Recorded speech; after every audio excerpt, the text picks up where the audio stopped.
जीशुको नाम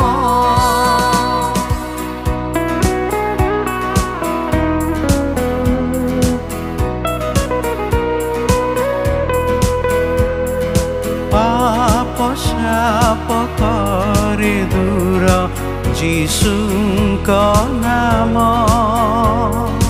सबु भय करे दूर मो जीशु नाम।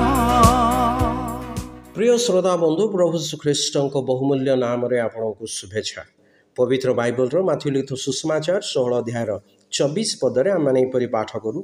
सेतेबेले जीशु आपणा शिष्य मान को कहिले, केही जेबे मोहर अनुगामी हेबाकु इच्छा करे तेबे से आपणा को अस्वीकार करू, पुणी आपणा क्रूस घेने मोहर अनुगमन करू।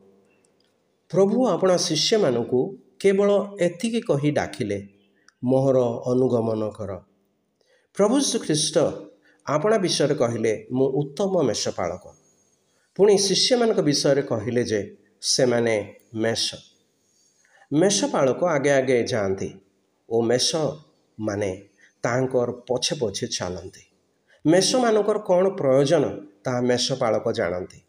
तेणु सेमानक प्रयोजन अनुसार से कोमल तृणमय स्थान को घेनी जाती, पुणी स्रोत जल निकट को कढ़ाई नहीं जाती, पुणी से परितृप्त हुअन्ति। जेतेबेले वन्य पशु आक्रमण करती तेबे से निज प्राणर चिंता न करी निजर मेष मान को रक्षा करती। भयावह परिस्थिति रे, कठिन परिस्थिति रे, मृत्युर उपत्यकार यही उत्तम मेषपालक निजर मेष मान सहित रहती। मनीष जे कि जन्मरु पापी ताहार दंड नरकरु ताहाकु रक्षा करबा निमंते प्रभु ख्रीष्ट देहवंत हेले। अनुग्रह और सत्य रे परिपूर्ण होई मनुष्य मानक मध्यरे बास कले। निर्दोष निष्पाप होई सुधा मनुष्यर पापर दंड आपे बहन करी क्रूसरे बळी हेले। पुणी तृतीय दिन रे मृत मानक मध्यरु उत्थित होई पाप और मृत्यु उपरे विजयी हेले।